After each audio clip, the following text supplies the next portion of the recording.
Thinking about leaving your soul-sucking 9 to 5 job? One of the biggest struggles I see people, especially us women, face is the idea of having that safety net, that enticing perks and benefits, and listening to that head trash of what will people think if I leave. I totally get it, and I've been where you are. That's why I created a free guide to help you if you're thinking about putting in that notice. It's called Unlocking Your Exit Plan. Discover 5 things you need to do before leaving your 9 to 5. This guide is filled with worksheets and steps, so you will have hand holding along the way. You can download your copy in the link in the show notes, and again, it's totally free. Now back to today's episode. You're listening to the Hello C.S. Dorsey podcast, episode number 12. In this episode, I have Candice Coates on the show today, creative motivator and founder of I Came for the Soup. Candice Coates is a fiction and nonfiction writer jumping from genres ranging from inspirational, speculative science fiction, and fantasy, clean romance, and suspense, all with the touches of her Christian faith. She is also the author of Nexus Gate 4037, The Animal. Let's dive in. Tired of staring at blank pages and don't know what to do? Or you completed your manuscript and now what? My name is C.S. Dorsey of HelloCSDorsey.com, and I coach writers and authors with the writing and self-publishing process. I wrote my book in 3 months. Yes, 3 months. It took dedication, discipline, and time management. After 3 months of writing and 3 months of editing, I submitted my book to tons of literary agents who said no or just didn't say anything at all. So I went to my best friend Google. My goal is to help, teach, and motivate writers to take that leap to become a self-published author. It will be a dream come true. Thank you so much, Candice, for being on the show today. Thank you for having me. So for those of you that are listening, we had some sort of tech issues, but we're okay now. So go ahead and tell everyone a little bit about yourself and what you do. All right. My name is Candice Coates. I am the founder and creative voice of I Came for the Soup. It is a creative ministry online and also on Instagram. Our purpose is to help other Christians to take hold of their creative vision, what God is calling them to do, whether that's as a housewife, as a teacher, as a fireman, as somebody who wants to be an artist, whatever your creative call is, whatever you're feeling that nudge to do, to help you to harness that vision and to give faith to that vision, the direction that you need and the spiritual encouragement that you need. I'm also an author. I write fiction and nonfiction. So those are some of the things that I do right now. And that's who I am. That's awesome. So tell us something about yourself that a lot of people don't know. Well, a lot of people do not know, and I'll speak on this as an author, that when I write a story, I become my characters. So I will have full-on dialogues with myself as multiple characters, which sounds a little bit crazy, but it does give a little more authenticity to the speaking voice of the characters when I actually sit down to write the story. So I spend a lot of time by myself conversing. I know that sounds crazy. No, it does not. I did the same thing. I'm sitting over here giggling. I know you probably can't hear me, but I'm like, oh my goodness, this is my twin, because I did the same thing for my book. And I was like, I keep telling people, she was talking to me. And they're like, okay, we're going to have to send you somewhere. But I was like, no, she You know was what? talking to me. You need to tell those people, they need to watch the movie, The Man Who Invented Christmas. It's about Lewis Carroll. Is his name Lewis Carroll? Or Charles Dickens. I always get them mixed up. A Christmas Carol. And the movie really shows you what we go through, like the characters showing up when you're having dinner and wanting to talk to you about their theme. And you're like, yes. I can't do that right now. I'm at work. Like, I need you to pause. And you know what? My character, her name is Cicely Monroe, but her nickname is Sissy.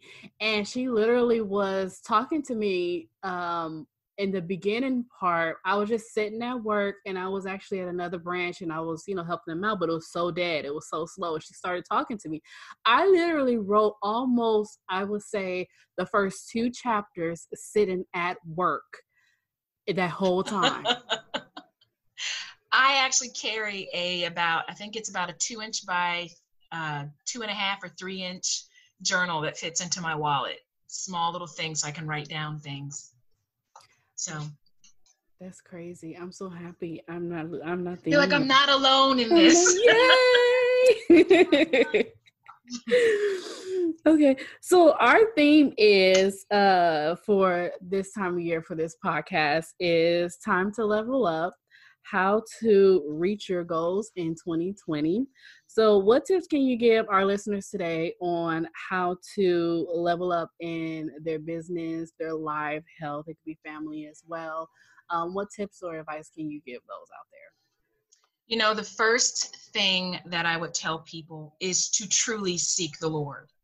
And in seeking the Lord, you also need to shed this whole idea. Let me just backtrack and say, put blinders on, because we have a tendency to look at everyone else's pattern of how they achieve their goal. And the reality is a lot of us have similar goals and calls. But even though it's a similar goal and call, it doesn't mean that it's going to be exact same road. And so I would say to people, success is not one size fits all. And therefore, it requires a unique pattern. And you need to seek the Lord for what that pattern is for your life.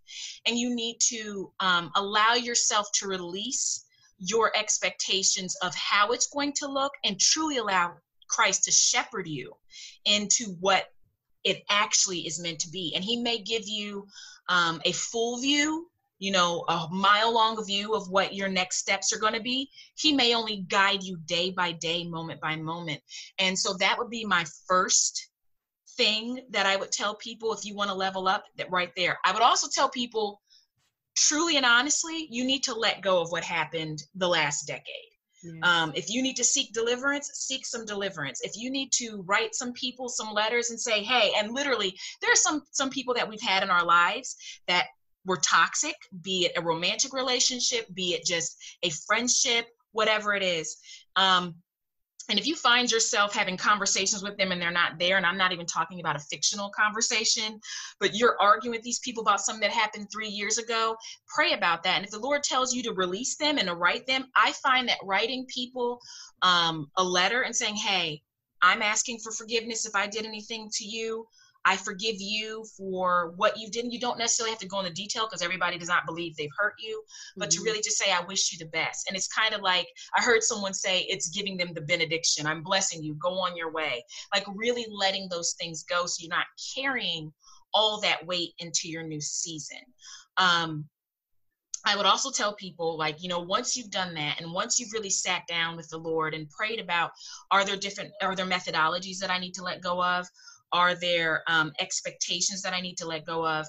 Are there, because I find with myself, there are a lot of ideas that the Lord has given me, but then he'll also say, that's not for right now. Right. And sometimes we can get the grand picture out of alignment. And so just really figuring out and prayerfully seeking him on what is it that I need to do right now? What is the right now thing? So one of the things that I'm implementing this decade, I've written down for this specific year, the things that I would like to see done in 2020. And I did that prayerfully as well. And I allowed the Lord to speak to me and speak to my heart and guide me in what is relevant for this moment. Because some things aren't relevant. Right. And it's interesting that some of the things on the list that I thought were of a lesser importance are the things that he says, okay, in this first third of the year, that's what you need to focus on. And it really goes back to that word in Proverbs, do not lean on your own understanding, but in all your ways acknowledge him and he will make straight your paths. So it's like, okay, this doesn't make sense to me, but I'm feeling you and I'm hearing you tell me to focus on that. So to put that into a better perspective, I'd say make a plan. Seek him, seek his guidance, and make a plan. And realize that having a plan in the beginning is giving you a rough draft of what you need to do. And then from there, you need to take that plan and you need to break it up. So like, as I said, I'm doing in the first 4 months of this year, these are the projects that I need to get done. Because if these foundational projects don't get done, then the stuff that I want to see finished and accomplished by the end of the year are not going to take place because I haven't built the foundation.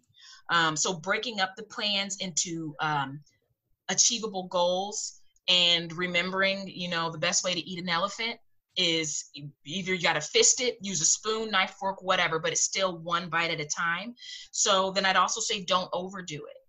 I tend to be a person, because I'm not married and I don't have any children, I'm as a single woman, I'm like, well, I have all this time, and then I pile on all of these things to do in a day. Oh, so yeah. Something that I've so you're my twin, definitely. What I've learned, and God be praised for this, is that I've started to just pick 5 things. I've got 3 top priority things, and these are not things that have to deal with the basic mundane tasks of the day that have to get done, but 3 focused tasks that I would like to get done. Then I'll have 2 additional tasks that if I get these 3 done, then I have room to do these 2, then I'll do them. But in that creates margin and boundaries.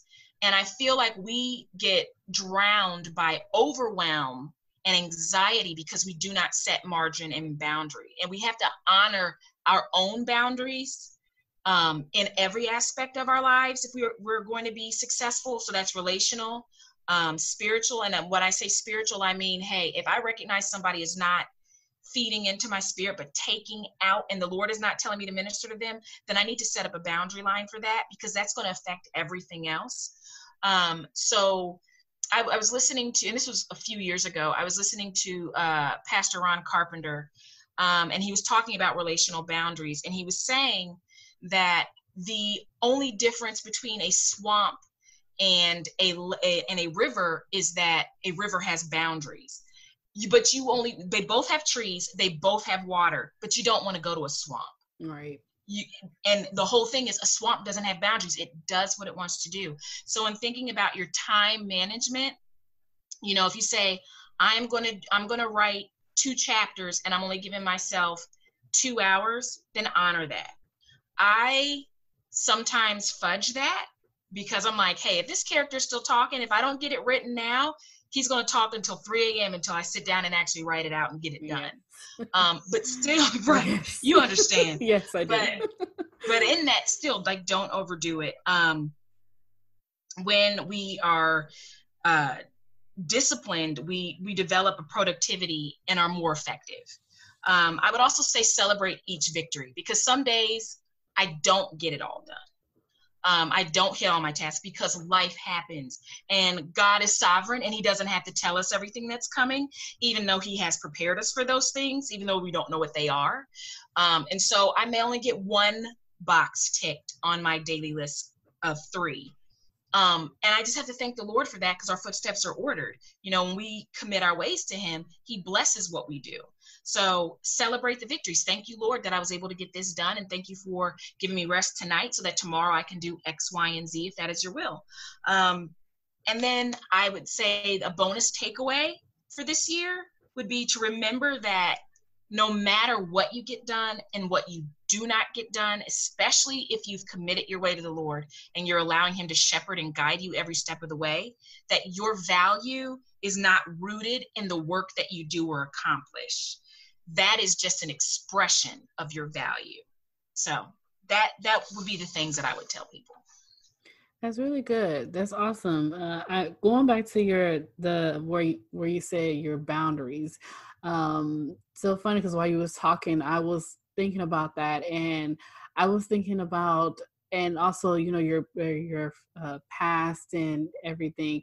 I was thinking about my social media, and before this year hit, I said, I'm clearing out my social media because there are certain feeds and certain people that I do not want it showing up. I said, because the thing of it is, a lot of things on social media can I'm not going to say it does affect your thinking as well. And I Right. said, I cannot have that. I said, I can't have that anymore. So yes, I did. I know you can unfollow people, but I was like, I'm going to have to unfriend people. And the reason why I say this is because I want to be comfortable in what I post, and I want to get that sort of reciprocal type of feedback, you know? Yeah. So I said, I'm cleaning it out. I've had I had like 234 people on my social media. A lot of people, you know, from high school and stuff like that. But I completely had to like unfriend a lot of people. And right now, I think I have like 140 people now on my list. And I said, I only want to see things that's going to benefit me as far as my mental, my mental health and also spiritual health.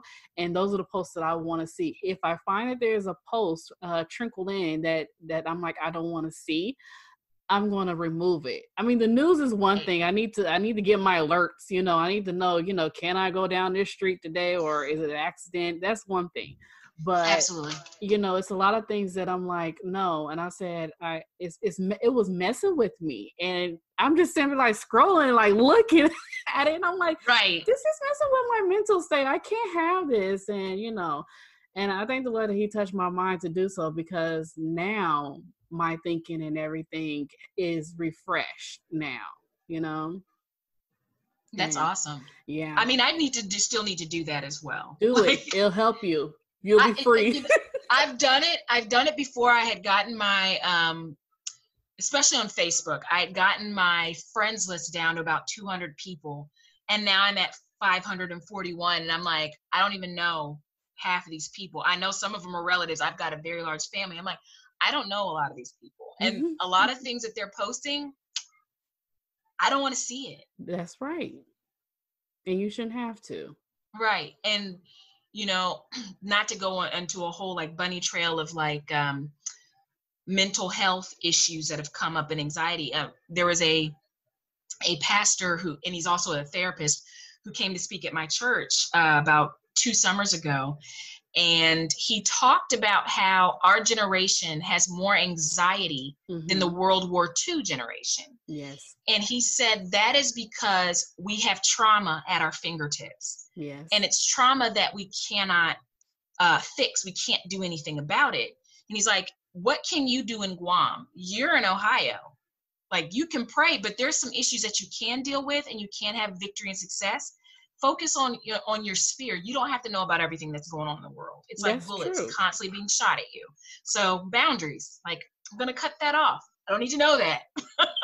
No, that's the truth. And going back to anxiety, I've heard so many people saying, I have anxiety. And I'm like, what in the world is going on? I said, oh, it's the cell phone. It's the social media. Yes. That's what that is. Because, I mean, I'm so happy that my mom had me when she did. And I'm an 80s baby. And my generation, it kind of like it stopped. I mean, it would not stop. It was the start of it, because the cell phones didn't really get popular until I was like maybe 18 or 19. I think we're about the same age. I got a Nextel. It was the construction workers brick phone with the 2A my first year of undergrad.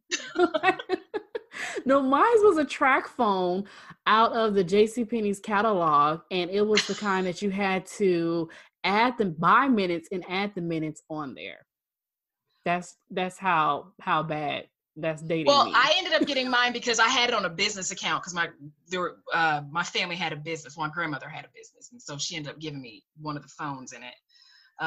So that's how I ended up with the phone. I didn't ask for it, but I had to pay for it. I had to ask for this.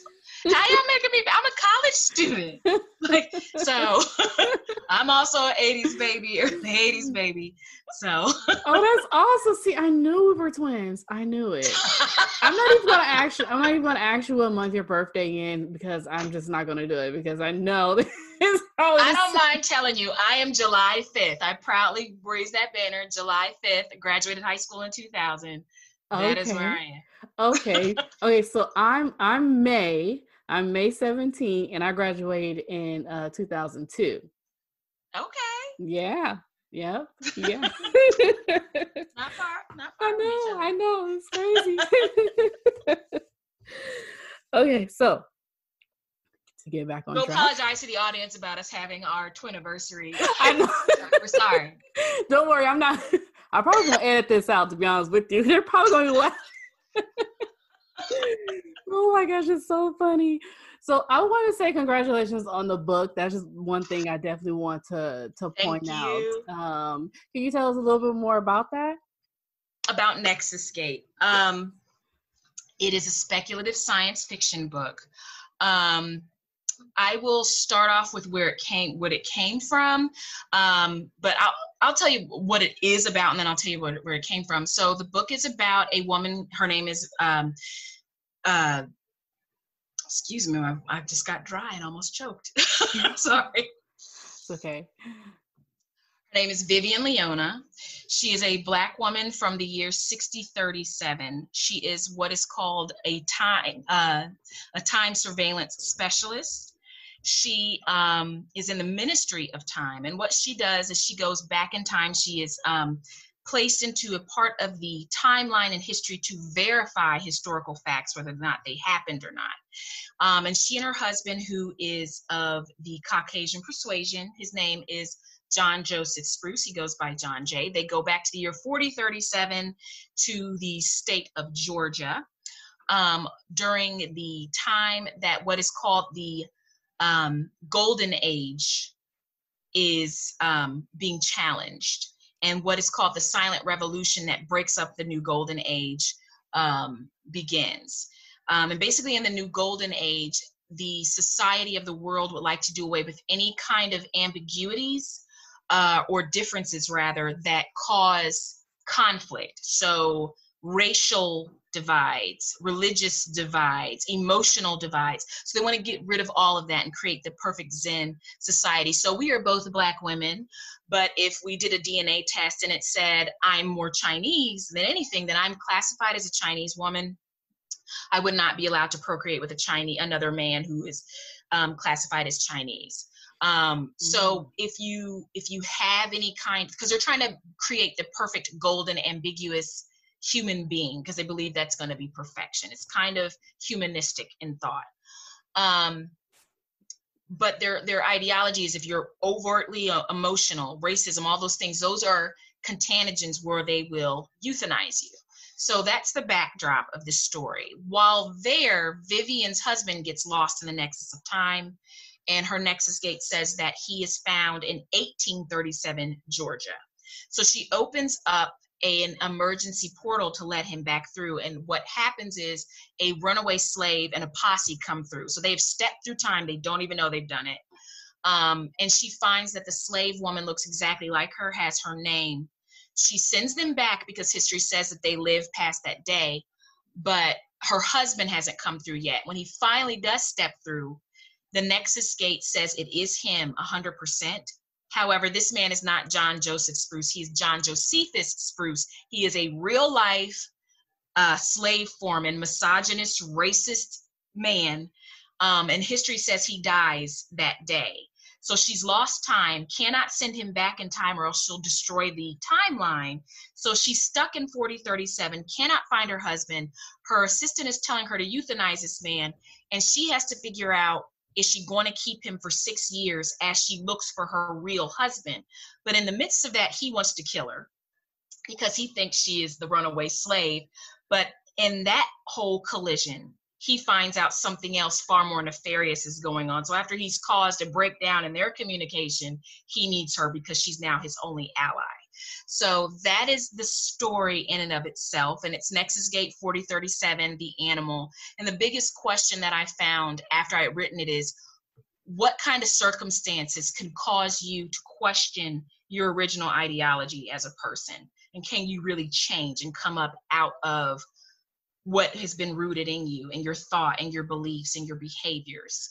Did you have any questions before I go on? Because I could just keep talking. No, I'm like, oh my goodness, is this gonna be a movie?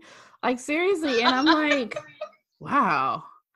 would love for it to be a series on Netflix. I was gonna mention that. But I was like, Candice, stop. Everything isn't about Netflix. Stop it. Oh, like everything's about Netflix. You can't mention Netflix. So I was like, yeah, a movie, preferably Netflix. But so I do have a question. Why 1437? Or 4037? I mean 4037. Yeah. Oh, what? It's just a number. It was just a random number. I don't know, truly and honestly, why 4037. It just had a good ring to it. I know, like, sometimes you look for, well, why this? There's no real reason. Like, that's just it. Like, I just chose that. I mean, the story itself, the root of the story came from a dream I had. And it was just that one scene with the runaway slave stepping through time, running away from a posse. And from there, the rest of the story was born. But 4037, it just seemed like a good point in time where humanity could get to a place of ridiculousness, of thinking they can eradicate certain sin issues by making humans look a certain way. And that just, it's idealistic, but it's not realistic. Right. But I think with where we are today, and some of the extremist beliefs that people have, and they think they're for the betterment, we're already getting to a place where people want to be ambiguous. Right. Dare I say it, people don't want to talk about gender. They want to be non-binary, whatever. They don't want to talk about, they want to be, what is the term for it? Egalitarian with their religious beliefs. Right. Or Unitarian, I believe is what it's called. And it's like, well, it doesn't work that way. So I think, if we look at the world today, I think within the next 2,000 years, we possibly could be at that place should Christ tarry. And if this viewpoint continues the way that it is. Granted, this story, I got this idea for this story about 13 years ago. So we weren't quite here. So, but it's fitting to be published now because we are. But everything happens for a reason. It's in its time and season, and this is the perfect season for that book to come out because, like you say, it's 4037. I'm like, this is really happening right now, to be honest with you, and things move so fast. I'm like, I wouldn't be surprised something like this happens in the next 5 years because time is Let's hope not. I know, right? Let's hope not. But the way people are thinking, the minds, the technology, the one DNA, this, the one getting your ancestry DNA and all that, and tamper with this and tamper with that. I want to actually try that. My mom was like, "No, I really don't want to find out who's out there. I really don't want to know. I have enough family members that I know already, and they get on my nerves. So I don't want." She's like, "I don't want to find out who's out there. I really." I was like, "But Mom, I really want to know, are we, was my grandmother half Puerto Rican and half Black? They didn't talk about those things. I want to know those things, but, right. I guess some things is better left not said, but curious me, I probably will do it anyway." Like, you don't have to tell anybody that you did it. I know. I'll keep it a secret. So if you knew then what you know now, what advice would you give yourself 10 years ago? Truly and honestly, in dealing with everything from relationships to ministry work to my sprouting career as an author, I would say trust God's timing. It's uncomfortable. There's a lot of tears involved. We want things now. We look at the people who are our age and we think, I don't have this, I haven't done this yet. And we start measuring our value by what we've done. And again, the Lord actually had to ask me this, Candice, if you know you were doing what I called you to do and you were in the center of my will, how can you be embarrassed for X, Y, and Z? Because you're not in this place or that place or doing this because your neighbors have this. You're not cookie cutter. You are an individual called with an individual purpose. That's and right. my time is perfect. Because being 37, I'll be 38 this year. I don't mind saying that. I think I'm single and I don't have any children, but I'm like, the Lord knows the desires of my heart. He knows my age. He's not shocked by any of that. That's right. So I have to trust that he knows what he's doing. Same and when he here. says, be still, when he says, don't give that fella your number or, whatever, like, yeah, he looks good, but I know some stuff you don't know. Things of that. I need to trust that and not like, but Jesus, my biological clock. Like, no. He knows. He knew Sarah's time and he said 90. I don't want to be 90 trying to have nobody's baby. But he knows. So he does. It's the same way with me, but I'm the complete opposite. I mean, people ask me when I'm going to have kids. I'm like, and they ask me, my mom, like, oh, it's almost time for you to have grandkids. My mom's like, no. Mom's like, no, because she wants to be retired when that happens, and I want to be a place in my life and in my business where I'm settled, and I don't want nobody else raising my kids. I don't want the preschool taking it to daycare, this and that, the other, what my mom had to deal with. I want my kids I want to either be at home with them, full time, or if I'm unable to, at least my mom to be at home with them, to instill those values, because when somebody else is raising your kids, they're picking up off of somebody else. You don't know what that person believes in. You don't know what they're doing to your kids. I want the values of the Lord instilled in them, and morals, and how to treat people right, and things like that, and also teach them early how to read. Love reading. But I mean, those type of things. So time is time, and is my biological clock ticking? No, not really. I'm good. And tell me, your mom? No, I don't even. I think my clock is broke because I'm not. I really don't have a desire to do to have any kids right now. I don't have a desire. I mean, I'm already a great auntie, so I've got 4 great nieces and nephews. So I'm like, geez. Oh, you're good. You're good.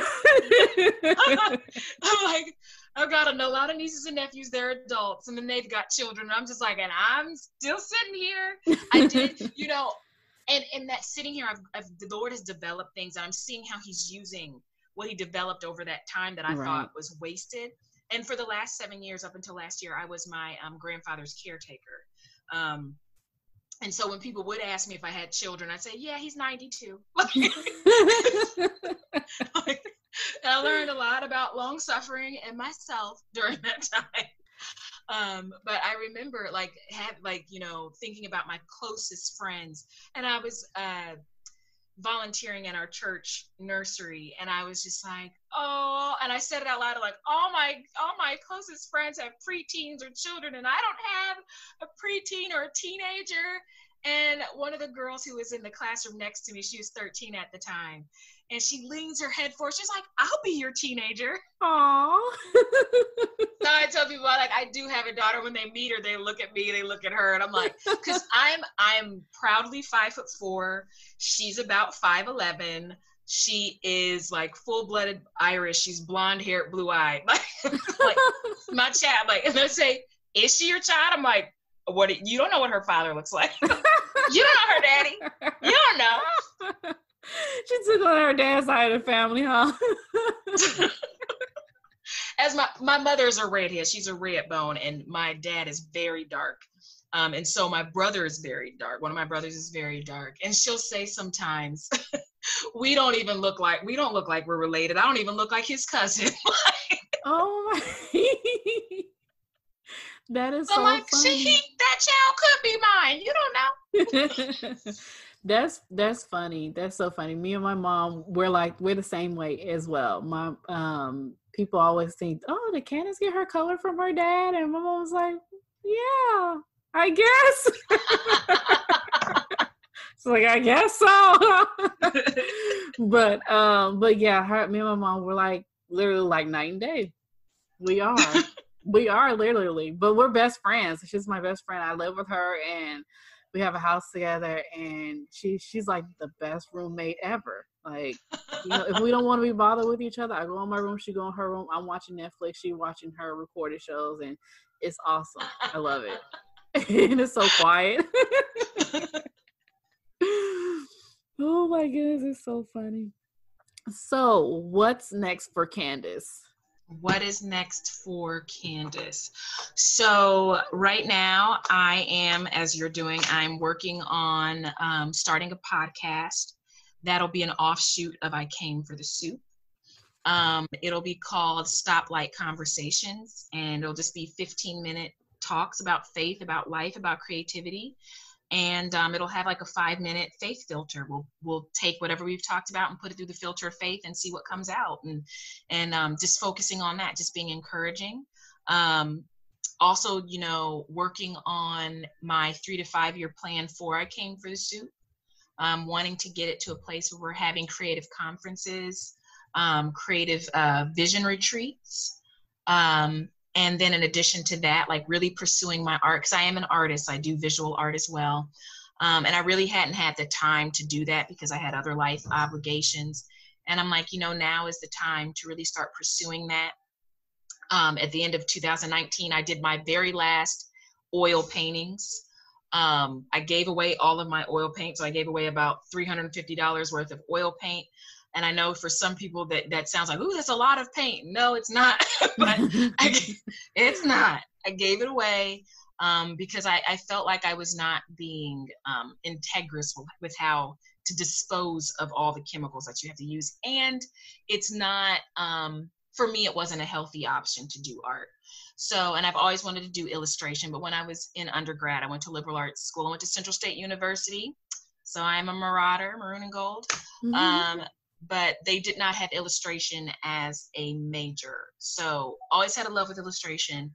So I'm pursuing my art on that end. But the biggest thing is I am going to publish my next novel by the grace of God this spring or summer. I wanted to do it this before the winter was over.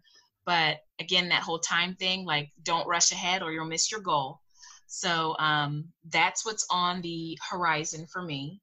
So I'm working on doing a Kickstarter because one of the biggest things about being a self-published author, writing a book, that's great. Mm-hmm. Getting it on Amazon, fantastic. Yes. But the real work begins after that. It actually begins in the midst of that, of marketing, understanding how to market, that's understanding how to promote it. And I'll be honest, I don't understand all of the ins and out of, Amazon marketing ads, the AMS system. And so I'm going to do a Kickstarter for that to get some financial support, some crowdfunding. So if people follow my author site, CandiceCoatesWrites.com, or follows me on Instagram at Candice Coates Writes, they'll be able to find out more information about that in time for getting Warden, my next science fiction book, up and out. So that's what's up for me. That's awesome. That's really awesome. Going back to the self-publishing and marketing, I actually published my book 10 years ago, and it was all about blog tours and, basically having reviews and everything. Now, I'm like, oh my goodness, these authors that self-publishing now, they got it made in the shade because you got Instagram, you got Netflix, you got Facebook Live and the Instagram Live, and then you got LinkedIn, and I'm like, where was all this stuff when I was doing my book? I don't know. I mean, the level of, getting your information out there, and then the different podcasts. Podcast was just starting, and I honestly thought, just people who were famous and, entrepreneur and everything had podcasts, but now everybody can have one, and everyone is doing, well, not everyone, but people are doing it now. And I'm like, right. If I could have created a podcast tour, I was just creating all this stuff then. And I'm like, the extra stuff that's out now, and it just is so amazing. And I'm like, I'm gonna have to do a revamp on my book because it's so much stuff out there. Absolutely. Yeah. You should get a new cover, relaunch it. 10-year anniversary.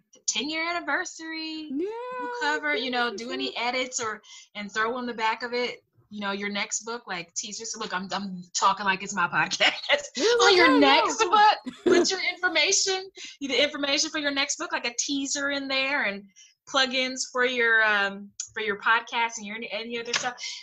And that's the thing, as you said, like today versus 10 years ago, we have so many different avenues to use in order to promote our work. The thing is, you have to know how to use those avenues. It's not just one thing. Okay, I've got Instagram. Right. But what are understanding SEO? What are the words that are bringing in, impressions? What are the hashtags that are bringing people to your site? How are you finding your audience? Like, there's a little more to the background that takes place, and that's where, for me, becoming part of a mastermind. That's what I want to do with the Kickstarter, to get the funds to be part of the self-publishing mastermind, to understand the science behind all of that. Because I'm like, I don't feel like I'm giving my work the credit that it's due by not having that knowledge. I'm doing it a disservice by not being as prepared as I can be. So that's why I'm going to do a Kickstarter. Sounds good. So when are you going to have your retreats? You mentioned about retreats and conferences. Yes. I would like to start doing the retreats. So the visionary retreats would be in the fall seasons. Like, that's when I would like to do those. Creative conferences, I'd maybe do those twice a year, depending on, I'm still building my team for the ministry, so that'll definitely help. So in a perfect world, I would start doing those within the next year to 2 years. And so the visionary retreat would be, one of the things that we see a lot in the Gospels is Jesus going away to a quiet place to hear from the Lord. And so, yes, he knew what his mission was when he got on earth, but he always went back to consult with the Lord to find out what his next step was. I can't remember exactly where the disciples were. I think it was when the Garden of Gethsemane. They went to Peter's house, and his mother-in-law was sick. I think this is where it is. So if I'm wrong, people forgive me. I'm going off of my memory here, but he had gone. He had healed Peter's mother-in-law, and while they were there, a bunch of people, like the whole city, came to see Jesus and to get healed. But in the midst of that, Jesus snuck out the back door and went up to a quiet place by himself to pray. And when his disciples came, they're like, Jesus, the whole city is here to see you. Like, come down and heal people. He's like, nah, I need to go over to this other place. Like, it looks like if you want to get a big following, you need to go down to this town. And he's like, no, the Father just sent me to this other place, and I need to go. And it doesn't look like it's making sense, but that's where I need to go. And so the point of the vision retreats will be to able to go somewhere and get quiet with the Lord and figure out what you need to do for the coming year. Our years are set up in seasons, and I really feel like, as the word shows us, like, there's seed time and harvest, and there's a former rain and a latter rain. And these seasons, spring and fall are like the former and latter rain seasons. And I feel like the fall is really the time where you need to assess what you've already done and prepare for what you want to do. Like, how are you turning your soil for the coming year? And so that would be what the vision retreats would be for. Creative conferences would be traveling all over the world, seeing different inspiring things. I will take a little backtrack. The ministry I came from, the soup, was birthed out of, it was about 6 years ago. It'll be 7 years in November. A friend of mine, out of nowhere, she's like, hey, Candice, I really want to go somewhere in the world. I have nobody to go with. I'm paying for it. You want to go? And I'm like, absolutely. Where are we going? And so she talked to me about this soup, this garlic and parsnip soup that she got in Ireland. And so when she was driving a smart car, and we were on our way to visit another friend, and she didn't put gas in the car. She was doing that I know my car thing. And the battery died. And so we broke down. I was like, this is the perfect time for us to figure out where we're going. And so we decided to go to Ireland and London for 10 days. And it totally changed my life. Wow. And so prior to that moment, for 5 years, I had gotten into a bondage creatively, where I wasn't making any art. I wasn't writing anything. I got to a place of fear, and I was trapped by perfectionism. I didn't want to ruin my art supply, because I'm like, if I don't know if you know how much art supply costs, but good art supply is expensive. It's expensive, I know. It's very expensive. Like, I have a folder of watercolor paper that value was about $125, but it was discontinued. So I got it on clearance for like $12. I still have it. I've used none of it. It's 100% handmade cotton paper from India. I've used none of it, and I've had it for 10 years. So, oh my goodness. I was making nothing. And so I went on this trip, and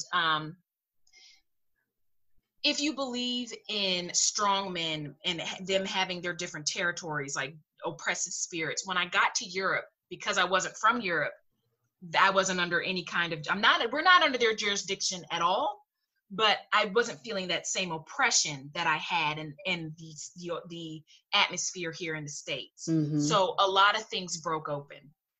My creativity broke open.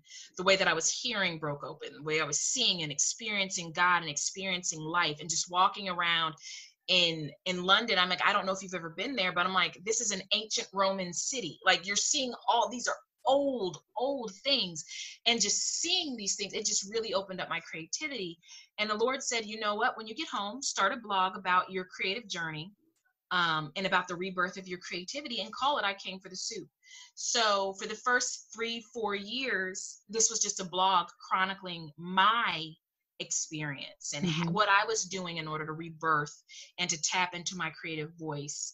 And then about 2 years ago, it started shifting. Instead of it being an internal view of my process, I started speaking to other people about theirs and what they needed to do. And that's how it became a ministry. So the creative conferences, to get back on track, the creative conferences would be about giving that experience to other people, you know, wherever we went in the world for however long. So that's the plan. But I started last year. I did a free 40-day video teaching. And it was a video a week, but it was over 40 days. It was called 40 Days Abiding Fruitfulness, Rest to Success. And that was really using the summer months to assess what you've done and where the Lord is taking you, to prepare you for the fall, where you need to start making your plan for the coming year. So working on getting that back together and doing that again this coming summer as well. That's awesome. Thank you. That's really good. I'm like really intrigued about the conferences, the creative conferences. So when you said travel, I was like, oh, this is right on my ass. I'm there. I got a passport. Why do you think I asked? When is that going to happen? We're working on it. We're working on it. I think in a couple of years, I think I'll be ready. We are working on it indeed. Oh, that's awesome to hear. So, is there any last minute advice you have for our listeners out there? Anything you want to share?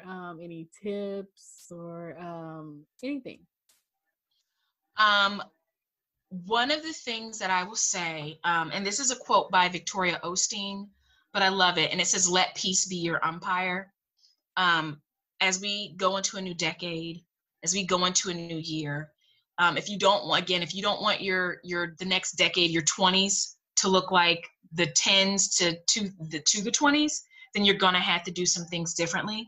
But if anything is robbing you of your peace, then you need to definitely take that to the Lord. It's not something that you need to be pursuing.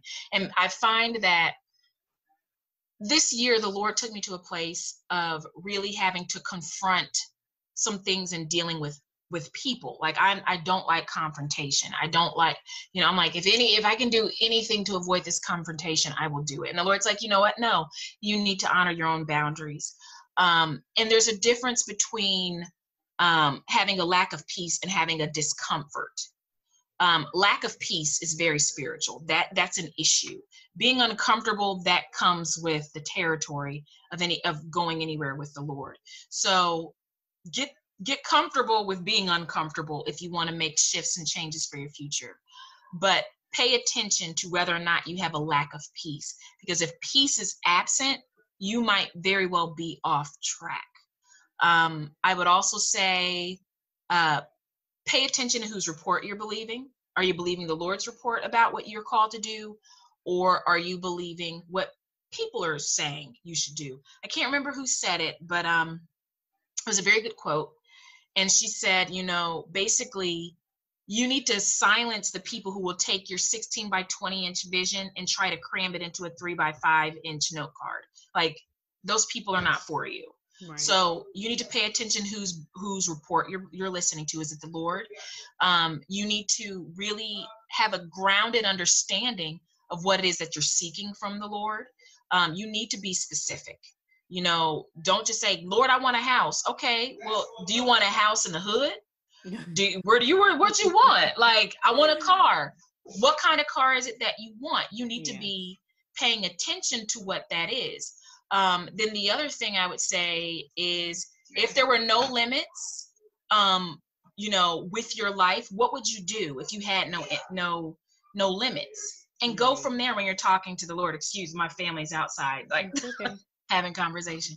And again, like as it says, as it instructs us in Habakkuk 2-4, and I may be saying that name wrong, Habakkuk, however you want to say it, write your vision. That is very important. It says, write your vision so that the runners may see it and go forth. And speak your vision, like verbally speak it out. It says in Psalms that the angels obey the voice of the Lord and are swift to perform it. And it's like, who gives voice to the word of the Lord? We do. So if the Lord is giving you something and you're writing that vision down and you're coming into agreement with what he's called you to do, then you need to start putting your voice to it too, because you're the voice of authority in the world. So that's something that I would tell people in closing. That's awesome. Get comfortable with being uncomfortable. She's like, that's all I needed right there. Because I actually told that last year, and I was like, where did you get that? I was told that from like our VP, and I was like, she was like, Candice, you need to get comfortable with being uncomfortable. And I said, I'm really uncomfortable right now having this conversation about it. And then, I start saying it. I said, you know what? And it's the truth. Once you get comfortable with being uncomfortable, the sky's the limit. You don't know what can come out of it. And I've experienced that on several occasions. And I'm like, oh yeah, I'm comfortable with being uncomfortable. Let's do it. Like, it's par for the course. And I love it so much. I do. Well, I thank you so much for being on the show today, and thank you for the valuable information that you've given to our listeners. This has really been awesome. It's really been helpful, and you should see my little scribble of notes on my sheet here, and it's insane. So you can screenshot it and show it to me on social media. You send it to me. I'm glad that we did this. Do you want to talk about the giveaway? Yes, go ahead. So, coming up with a giveaway for those of you who love science fiction, who love a strong Black woman as the lead, and who love something different to read. I feel like, I've had different people who don't even read science fiction read Nexus Gate. There's no, aliens involved or anything like that. And they've loved it. And I'm not just like giving myself a pat on the back because I wrote it. But we're going to do a giveaway. So as soon as this podcast goes live and we click the goodbye button and you guys have listened to it and enjoyed it, hopefully, then what you can do in order to win a free copy of the ebook Nexus Gate is you follow me on Instagram at Candice Coates Writes, and also follow Miss Candice, my twin. You want to tell them what your handle is? Yes, it's CS Dorsey _hello for Instagram, and it's hello CS Dorsey for Facebook. Right on. So follow.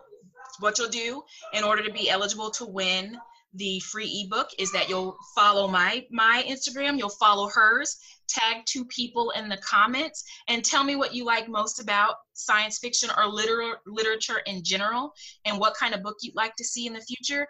And I will pick someone at random, and you'll get a free ebook. That's awesome. And I'm actually going to, all of this will be in the show notes, the links, the Instagram and Facebook page for both. So then that way no one's scrambling trying to write it down. It'll actually be in the show notes, available on all platforms. Right on. Awesome. Well, thank you again. This was so much fun. And thank you. I've enjoyed it. Thank you so much for tuning in today. Go to hellocsdorsey.com to subscribe to the latest episodes, or subscribe on the platform that you're listening on now. And remember, nothing is impossible, so let's make the impossible possible on today. Until the next time, take care.